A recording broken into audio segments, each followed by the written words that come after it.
I saw that pattern when I was looking back going, we know we have this mess. Why are we continuing to get in the mess over and over and over? And upon further examination, I realized it's because we just didn't think there was a possibility of getting out. So you might as well live while you've got it, you know?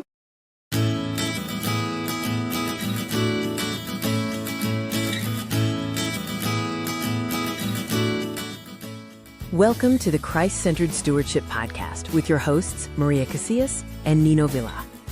Christ-Centered Stewardship is a ministry of new money habits designed to equip believers to steward everything God has given them, including their time, talent, and treasure in ways that bring Him honor, glory, and praise. You can join our growing community on Facebook and submit your questions to podcast at newmoneyhabits.com. Now, to begin today's episode, here is Maria Casillas and Nino Villa. Maria, this morning I was in Psalms 37, and verse 21 is something I've had highlighted for about 10 years. Do you know it says that the wicked borrow and never repay, but the godly are generous givers? So I really want to unpack the wicked borrow and never repay because I've been there, done that, got the t-shirt. No, there was no t-shirt involved. In my early 20s, I didn't manage money well. I didn't steward things well, and I wasn't following Christ, so I didn't even know to steward blessings well. But I know that I took a repossession on a car. I know I had unpaid medical bills. And so when I saw this verse like 10 years ago, I remember highlighting it, and then I made some notes. I made some notes about I don't want to be somebody who borrows and kind of knows he's not going to repay. I was like, ooh, that's wickedness. So I wanted to get better about how I stewarded debt and credit and that sort of thing. And it was an opportunity to kind of reflect on how am I going to do that? You know, what mindset do I need to take in to even like, am I going to take debt? That was like one of the first questions. Is debt something I'm going to, quote, mess around with anymore? And while the Bible gives us a bunch of warning about how dangerous debt is, at the end of the day, debt's not a sin. So it's not like you're not allowed to carry debt, but be diligent, be mindful, be discerning. Yeah, you know, as you're talking, I am instantly brought back. It was probably a little more than 10 years now, probably 15 years now. And this is why we wrestled so strongly with a short sale of our home. As you were speaking, though, you mentioned, you know, you don't want to be the type of person who gets into debt pretty much knowing that you're not going to repay. And I think one of the things that at that time, we didn't do that. We weren't smart enough. We weren't wise enough. We weren't savvy enough at that time to really know that there was zero chance that we were going to be able to pay that back. So that's one thing. We didn't do it intentionally, but even still, this verse just even at the base stirring of our souls, we struggled with it because we're like, but we signed up for this, and we got to the point, you know, where we were actually going to like put our family at risk in order to make sure that we were good on our obligation. And that was just a really difficult spot for us to be in. So I do appreciate how you're saying that, you know, it is a little bit different when you intentionally do that. And now that we know better, we do better. And that is the other important lesson here as well. Yeah, and I'll even clarify a little bit. So for instance, I took a repossession on a car. I didn't get the car with the intent of like, I'm not going to pay this. It just got to a point where I just was really bad at managing my money, and the $437 car payment in the year 2000, by the way. So we're talking 25 years ago. It was that high. Yeah, that's high. It caught up with me. I couldn't handle it. And so I just kind of decided, okay, well, I'm going to let that go. And of course, like medical, like I didn't sign up. That wasn't an elective surgery. That was like oops, I found myself in the hospital and now I have all this medical debt that I just am unable to pay. But in my early 20s, there was a lack of accountability when it came to certain things. Like it wasn't that I couldn't always do it. It was that I was making a decision to do something else. And so when I read this verse and when it convicted me, it was just like, let's stop being so frivolous in our decision making, Nino, that then leads to you being in a position where you can't satisfy your obligations. So again, being more discerning in that way. And I know that we have a number of posters in our communities that I've seen these same themes show up, where it's like, I'm behind and I'm trying to figure out what to pay. I'm about to let go of a car and let it be repossessed. So there are posts from like Sophia and Jennifer and Renee and Christine and Helen and a half a dozen other people that I was like, you know what?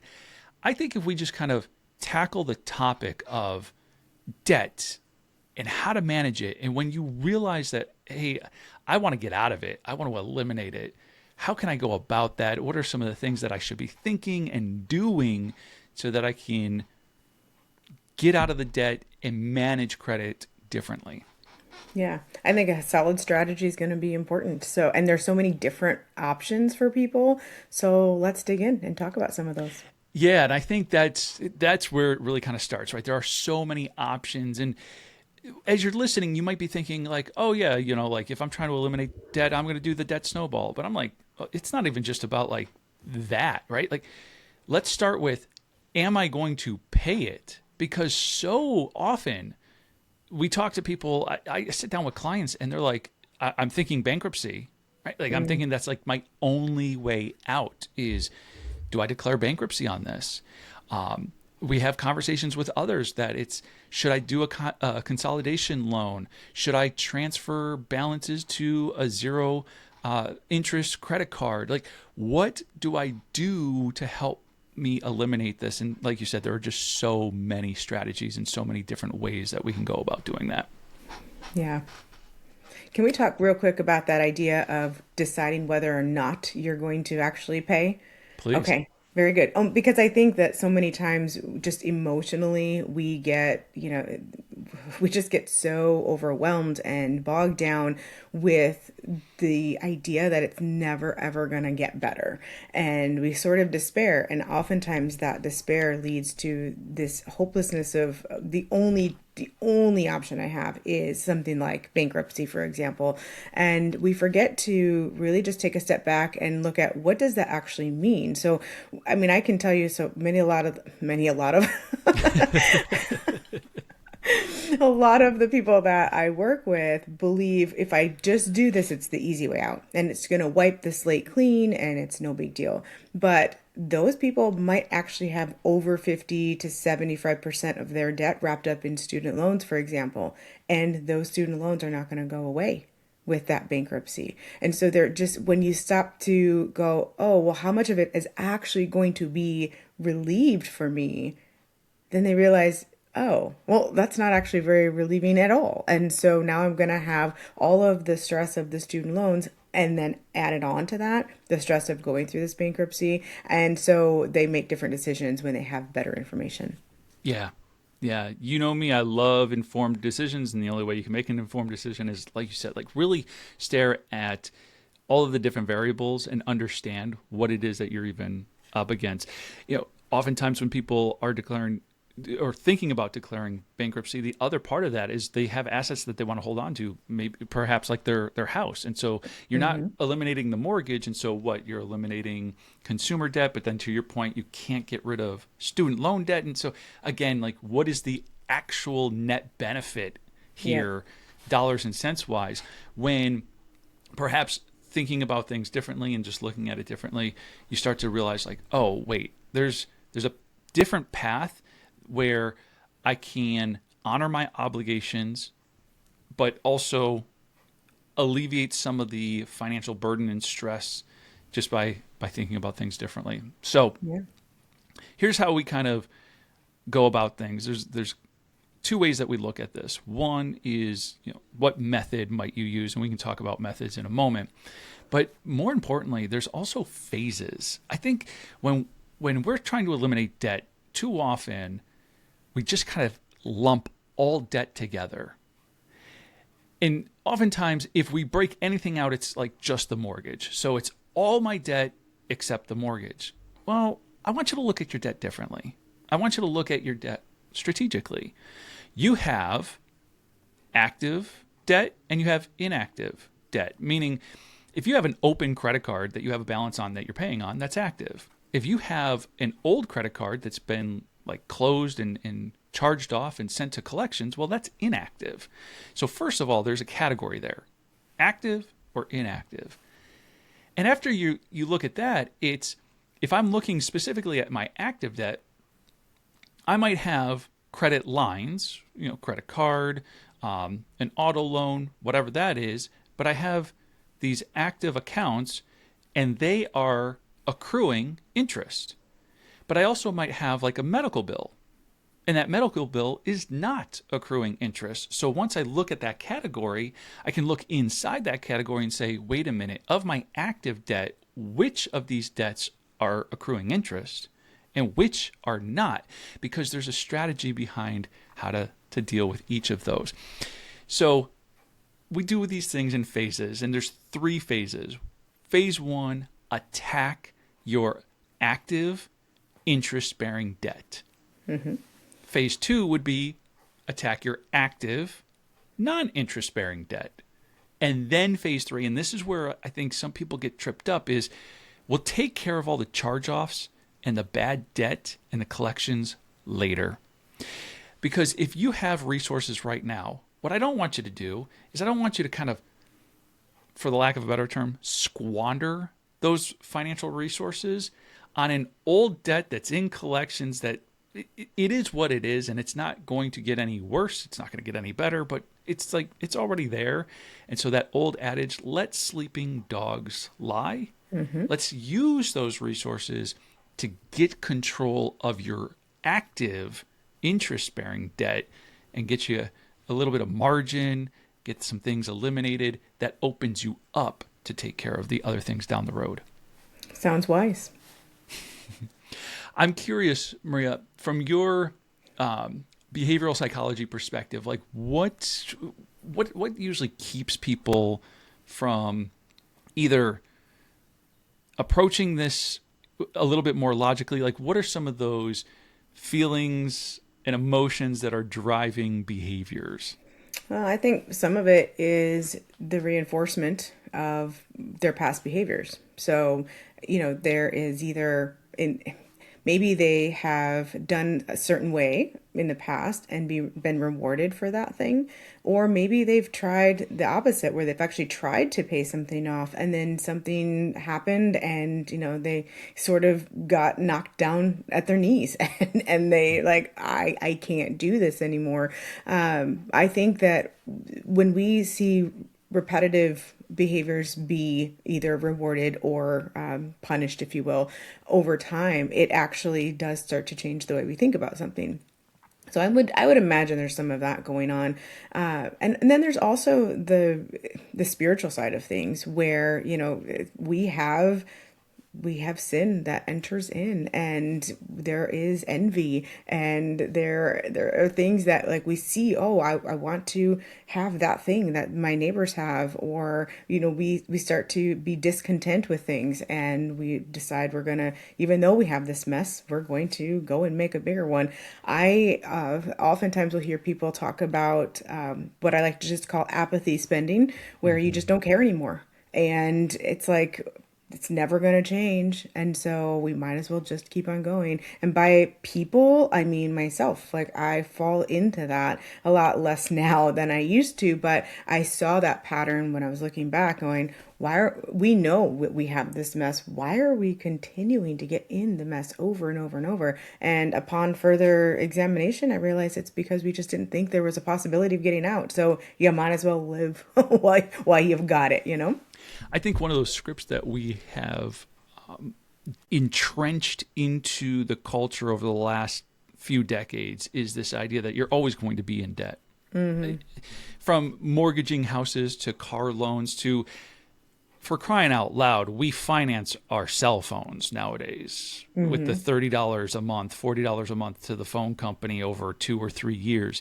Mm-hmm. We have said yes to a lifestyle of payments. And as such, we have only reinforced that script that I'm always going to be in debt. So what does it matter, right? Yep. And so then that leads right down that road that you so rightfully identified as apathy. Like, shrug your shoulders, throw your hands up in the air. What does it matter? Who cares? And so why should I delay gratification, and why should I stop myself from acquiring the thing that I want to acquire when this is just the way it's always going to be? And I really want to challenge that script, because that script is bogus. That script is bogus. And I, while I'm not there personally, I have a very close friend who 2 or 3 years ago paid off his house before he turned 45 years old, and the guy has no debt. There's no student loans. He has credit cards, but he never carries a balance on any of them.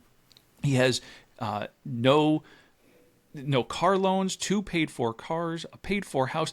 This friend of mine is living debt-free. So it is possible that this idea that we're always going to be in debt, and so that's just the way it is completely false. We just happen to live in a culture that has convinced us it's true. Mm-hmm. Yeah, I agree. Yeah. It's frustrating. I'm just going to sit in my frustration and be up on my soapbox for a second, because I really, I really despise being misled, misinformed, being lied to. And since we live in a culture of just consume as much as you possibly can, there's no reason to delay gratification, because you can buy now and pay later. Because these things exist, it's just so frustrating, because we've been lied to, we've been deceived, and it brings a financial unrest. And Christ calls us into rest. Mm-hmm. He calls us into rest in like every area of our lives, which can include our financial lives. Like, we don't have to be stressed out in these types of things. Yeah, Nino, but the enemy likes when we're stressed out. And so, and he's the father of all lies. And so he will continue to speak those over us as we struggle with some of this. And even as we say, and maybe even especially as we say, you know what? Be gone, man. Like, it's time for us to be doing more. We're going to be stewarding this better, and we're going to make these changes. I mean, Satan's going to double down on those lies, and so we are going to be in this battle. And I think you're right that obviously this is part of a cultural thing as well. But even if you took yourself out of that, you're going to be lied to continuously over and over and over, and that's just part of the spiritual journey, unfortunately. It reminds me that Satan lies to distract. Mm-hmm. And if we can buy into those lies, and if we think, like I said before, that debt's just a part of life and that's just the way it is, it's going to keep us having to work more aggressively. Maybe we have to take on a side hustle, a second job, these types of things. And those things are going to distract us from what's more important in life, and the things that ultimately, I don't know about everybody else, but I want to spend more time with my family, not less. And so, of course, that's exactly what it's designed to do. So let's kind of wrap things up by also talking about the methods, just to kind of give, I don't want to go too deep into the details of each of the methods, but I want to encourage our listeners. The first step to eliminating debt is to stop taking on new debt. Right? You got to put the shovel down. I heard that in a testimony recently, and I love it, right? When do you hit rock bottom? Put the shovel down. You define it. Right. So once you put the shovel down and you stop taking on new debt, then there are a couple different methods. We teach 3 of them. The debt snowball, which a lot of people might be familiar with. This is the idea. List every debt that you have, smallest to largest. But the difference here would be do it in those phases. Because if your smallest debt is, say, like a $500 charged off credit card that's in collections, I'd actually rather you take that $500 and apply it to an active debt than the old debt. So it's not just about listing debts from smallest to largest. Categorize those. active, inactive, interest bearing, non-interest bearing. So that's a debt snowball, smallest to largest, pay off the smallest, and just build momentum.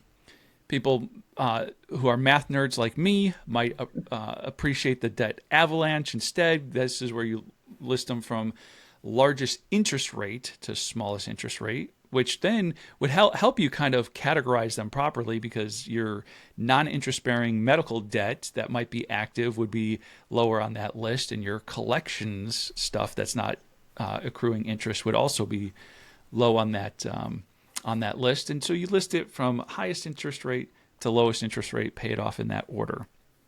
And then, Maria, you had introduced me to the cash flow index, and I just think that this makes so much more sense. Right? Look at your debt. I must say, it's not mine. I will preface this with that. You introduced me to it. It's definitely somebody else's brainchild. But the idea that taking a look at your debt and seeing, based on the balance you owe and the monthly payment associated to that balance and that ratio, like what would free up the most in cash flow in a month. And so just keeping things super simple, but like imagine you were like $2,000 away from paying a car off, and that car came with a $500 payment, but then maybe you have this other $2,000 debt and its monthly payment's $100.